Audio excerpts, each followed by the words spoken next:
নমস্কার দর্শকবৃন্দ, আমি কৃষ্ণকান্ত সিনহা। আজকের বিগ ব্রেকিং একটা খবর নিয়ে আসলাম দর্শকবৃন্দ। আজকের বিগ ব্রেকিং, সামনে লোকসভা ইলেকশন এবং সেই লোকসভা ইলেকশনের আগে একটা বিগ ব্রেকিং একটা খবর আমাদের কাছে আসলো দর্শকবৃন্দ। খবরটা শুনে নিন, সবাইকে আপনারা পাঠিয়ে দেবেন দর্শকবৃন্দ। আসাম পুলিশের বিরাট বড় একটা সাফল্য, একটা বিগ ব্রেকিং নিউজ লোকসভা ইলেকশনের আগে। আইএসআইএস, সেই আইএসআইএস যে টেরর যে সংগঠন, সেই সন্ত্রাসবাদী সংগঠনের দুজন নেতাকে গ্রেফতার করতে সক্ষম হয়েছে আসামের এসটিএফ, স্পেশাল টাস্ক ফোর্স। দর্শকবৃন্দ, বিরাট বড় একটা সাফল্য আসাম পুলিশের এবং এসটিএফের। সেই সম্পূর্ণ ঘটনাটি আমি আপনাদেরকে বলে দিই, কীভাবে ওনারা পাকড়াও করেছেন এবং সেই দুজন কারা, সব কিছু আমি আপনাদেরকে বলে দিচ্ছি দর্শকবৃন্দ। আমাদের পার্শ্ববর্তী দেশ থেকে আমাদের ভারতবর্ষে ঢোকার জন্য প্ল্যান করছিল দুজন সন্ত্রাসবাদী, এবং বিশেষ সূত্রে খবর পায় আসামের এসটিএফ টিম।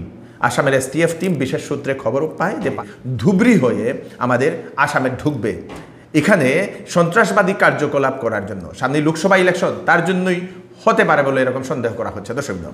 ঢুকার সময় 19 তারিখে খবরটা পেয়ে এসটিএফ টিম ধুবড়ির সাইডের যে আমাদের পার্শ্ববর্তী রাজ্যের দেশের সঙ্গে যে বর্ডার, সেই বর্ডারে জাল বিছিয়ে ওরা থাকে, এবং ঢুকার সময় সেই বর্ডার থেকে সেই দুজন সন্ত্রাসবাদী নেতাকে গ্রেফতার করতে সক্ষম হয়েছে এসটিএফ।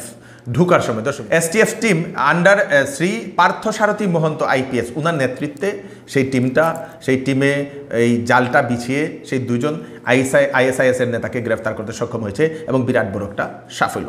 কি সে সম্পূর্ণ ডিটেলসটা দেখে নিন। প্রথম 19 তারিখে ওনারা সেই জাল বিছান, এবং 20 তারিখে ঢুকতেই তাদেরকে ধরে, 20 মার্চে তাদেরকে ধরা হয়। দুজনের নামে আমি আপনাদেরকে বলে দিই। হরিস ফারুকি ইলিয়াস, মানে উর্ফ হরিস আজমল ফারুকি, সন অফ আজমল ফারুকি, চাকরাতা দেহরাদুনের সেই ব্যক্তি, এবং সেই ব্যক্তি আইএসআইএসের হেড অফিসে সেই ব্যক্তি কাজ করতো দর্শকবৃন্দ, মানে হেড অফিসে সেই দেহরাদুনের আইএসআইএসের হেডের কাজ করত। অনুরাগ সিং ইলিয়াস রেহান, বাবার নাম সন অফ মানবীর সিং, দিওয়ানা পানিপথের একজন ব্যক্তি। সেই ব্যক্তি ইসলাম ধর্ম ও অ্যাডপ্ট করে নিয়েছিল, পাঞ্জাবি থেকে ইসলাম হয়েছিল, এবং তার যে স্ত্রী, সেই স্ত্রী বাংলাদেশের বলে সেটা জানা গেছে, বাংলাদেশের নাগরিক। তাদেরকে ISIS special training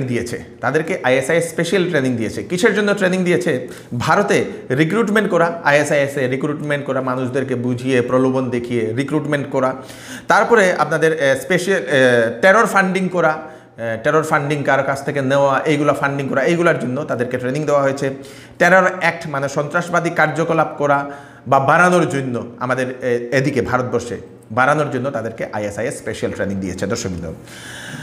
ID several প্লেসে লাগানো, এইগুলো সমস্ত ধরনের ট্রেনিং দর্শকবৃন্দ। সন্দেহ করা হচ্ছে সামনে লোকসভা ইলেকশন, এবং সেই লোকসভা ইলেকশনের আগে হয়তো কোনো এরকম চক্রান্তমূলক কোনো এইরকম সন্ত্রাসবাদী কার্যকলাপ করার উদ্দেশ্য তাদের থাকতে পারে, সেজন্যই ভারতবর্ষে ঢুকে পড়েছে দর্শকবৃন্দ, মানে বাইরে দেশ হয়ে। মানে বিরাট বড় একটা খবর, বিরাট বড় একটা সাফল্য আমাদের আসাম পুলিশ এবং এসটিএফের দর্শকবৃন্দ। ধন্যবাদ জানাই ওনাদের সবাইকে। তাদের এগেনস্টে, সেই দুজনের এগেনস্টে অনেকগুলা কেস এখন পেন্ডিং। এনআইএর কাছে কেস পেন্ডিং, দিল্লিতেও কেস পেন্ডিং, এটিএসের কাছে কেস পেন্ডিং, লখনৌয়ে কেস পেন্ডিং। এখন কি করবে আমাদের এসটিএফ টিম, আসামের যে এসটিএফ টিম, ওনারা সেই দুজনকে এনআইএর কাছে ওনারা সমঝিয়ে দেবেন ফার্দার অ্যাকশন নিয়ে নেওয়ার জন্য। স্পেশালি ধুবড়ি, বরপেটা, গোয়ালপাড়া এবং নগাঁও, এই যে অঞ্চলগুলোতে বর্ডারের সঙ্গে সম্পর্ক আছে, এবং এই অঞ্চলগুলিতে কড়া পাহারা দিচ্ছে এখন আসাম পুলিশ বলে সেটা জানা গেছে দর্শক, বা বর্ডারে যারা লোক আছেন ওনারা খুবই কড়া পাহারা এখন দিচ্ছেন। শুধু এখানে নেই, আমাদের করিমগঞ্জও আছে এরকম সেই বর্ডারের সঙ্গে জড়িত, এইগুলাতেও এখন কড়া পাহারা দেওয়া হচ্ছে, কারণ সামনেই লোকসভা ইলেকশন। স্পেশাল একটা জিনিস, যারা এই আইএসআইএসের সম্পর্কে যারা আসছেন, ওনাদেরকে ওরা মাইন্ড ওয়াশ করে, মানে তারাকে বুঝিয়ে আইএসআইএসে জয়েন করানো হয়। এরকম কোনো সন্ত্রাসবাদী সংগঠনের সঙ্গে জড়িত না থাকার জন্য সবাইকেও আহ্বান। আমাদের ভারতবর্ষ শান্তিপ্রিয় একটা দেশ, যাতে সবাই শান্তিবদ্ধ আমরা থাকতে পারি, কিভাবে আমরা এগিয়ে যেতে পারি, উন্নতির দিকে অগ্রসর হতে পারি, তার দিকে সবার চিন্তা ভাবনা করা দরকার দর্শক। আসাম পুলিশ এবং এসটিএফকে আবার আমরা অশেষ ধন্যবাদ জানাই। দয়া করে ভিডিওটা সবাইকে পাঠিয়ে দেবেন, এই ব্রেকিং খবরটা যাতে সবার কাছে পৌঁছে যাক। Thank you so much for watching. নমস্কার।